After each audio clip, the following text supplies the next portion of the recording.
An average NBA fan starts watching basketball around 10 years of age. If you mentioned Russell Westbrook to today's 10-year-olds, they'd probably respond with something like, "Isn't he the brick-shooting meme guy that used to play for the Lakers?" In case you were able to witness the prime of Russell Westbrook, then you know his Lakers days are just a fraction of who he is as a player. Today, we will break down the NBA career of one of the most explosive guards to ever play the game, and the man who is a synonym for heart and tenacity. Hello again, basketball fans, and welcome back to Hoop Vision. Before we go on with the video, we just want to say thank you for everything so far. We're almost there with reaching the milestone of our first 1,000 subscribers, so we appreciate you being a part of our journey. After drafting him 4th in 2008, the Seattle Supersonics moved their franchise to Oklahoma just days later. They wanted a young and athletic guard to pair up with their freshly drafted small forward Kevin Durant, not knowing they were creating one of the deadliest duos in the league. Year 1 showed Russ would have a very good future in the NBA. He averaged 15.3 points, 5.3 assists, and 4.9 rebounds per game, playing all 82 games and starting in 65 of them. What more could you ask for from a rookie? In his sophomore year, we saw some slight improvements and even reached the playoffs, but OKC was eliminated by reigning champions LA Lakers. It was year 3 when Russ really started turning into a menace and leveled up his numbers, averaging 21.9 points, 8.2 assists to help OKC get 55 wins that season and the #1 seed in the West. Unfortunately, the young Oklahoma team met Dallas in the conference finals while they were on one of the most epic title runs in the history, so it wouldn't be until the next year that Westbrook and Durant got another crack at the championship. In the finals against the Heat, he did average 27 points, 6.6 assists, and 6 rebounds per game. But after that performance, Russ was one of the most criticized players ever, and for a good reason. Those numbers might look good without context, but he was inefficient as hell, shooting 3 for 22 beyond the three-point line in the entire series. His field goal percentage was really bad,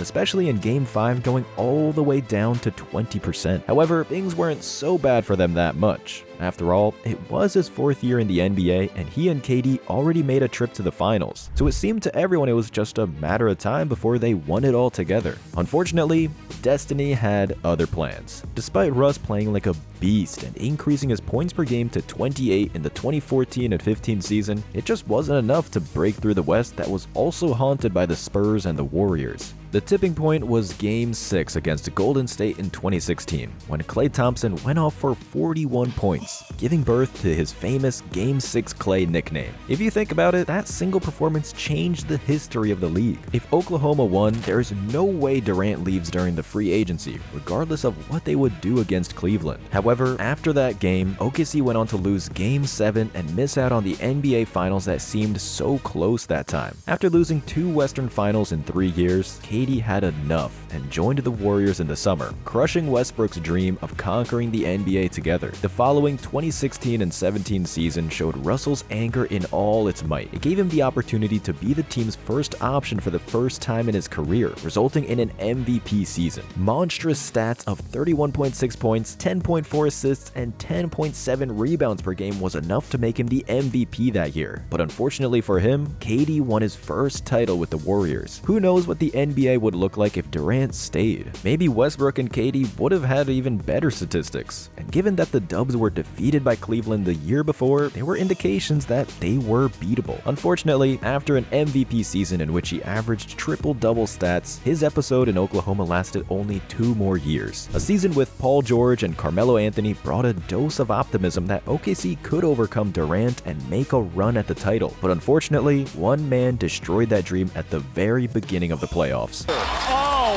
my goodness. Look at that shot.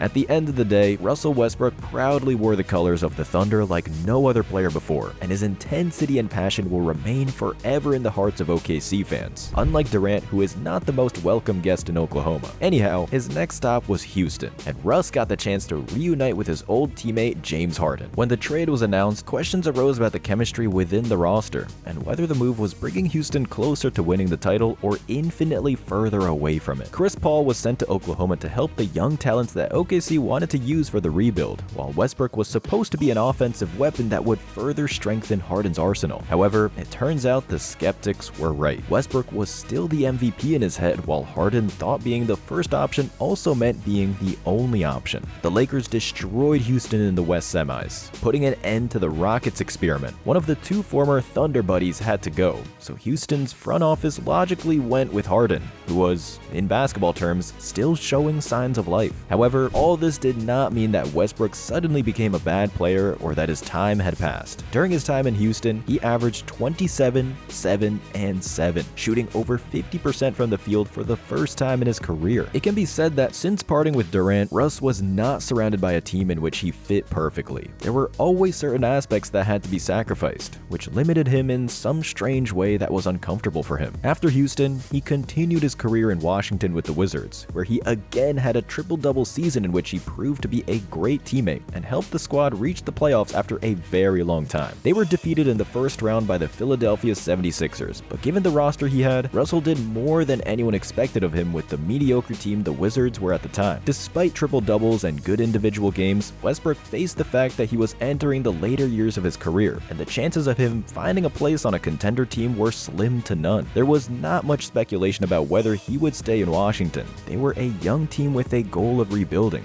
and Westbrook was a trading asset that still had significant value. Therefore, in exchange for Kyle Kuzma, KCP, and Montrezl Harrell, he was sent away to LA in hopes of helping LeBron and AD in another championship campaign. It was a risky move by the Lakers, which they thought would result in a new super team in the West. However, the exact opposite happened. Not that they didn't make a great team, but Westbrook became a meme and completely changed the image that the basketball public had of him until then. Before the Lakers, no matter what kind of roster he had around him, Westbrook was someone the players feared because on any given night he could dunk over any player in the league. Ever since he became a member of the Los Angeles squad, it's as if his basketball skills were stolen like in that scene from the Space Jam cartoon. Air balls, bad passes, awful shot selection, and many other irrational decisions on the court caused all eyes to be on him, but with a negative connotation. Unfortunately, the effects of that could also be seen in his game. Although he tried to hide his emotions and the fact that he was bothered by what people around him were saying, it was obvious that Russ had lost the confidence he radiated a few seasons ago. He would occasionally have solid games that gave hope he could regain some of his old glory, but Russ would quickly make a few stupid mistakes and prove what everyone knew very quickly after the trade, that him coming to the Lakers was the wrong move. Although he averaged a solid 18, 7, and 7, those numbers came with very poor efficiency. He shot about 29% from 3 and averaged about 4 turnovers per game, which was unacceptable for a team with championship ambitions. After such a miserable period, there was a lot of speculation about the possible ending of Russell Westbrook's career. The headlines indicated his potential departure abroad, claiming that there was no longer a place for him in a league like the NBA. People said that Russ was no longer a high-level player, and that no franchise would offer him a roster spot after the episode with the Lakers. However, people were wrong. Westbrook continued the 22 and 23 season nowhere else than in Los Angeles, but this time with the Clippers. At this stage in his career, it seems like the perfect place for him. The Clippers are not young to lose on purpose because of the rebuild, and on the other hand, they have enough stars to be competitive in the West without depending on Russell as the first option. Moving to the Clippers relieved him of the pressure of having to carry the team on his back and allowed him to be the leader of the second unit. Of course, Russ is Russ, so he's still a poor three-point shooter and makes Shaqtin'-a-Fool plays from time to time, but he's much better compared to when he was wearing purple and gold. If we exclude Kawhi's knee problems that are always present,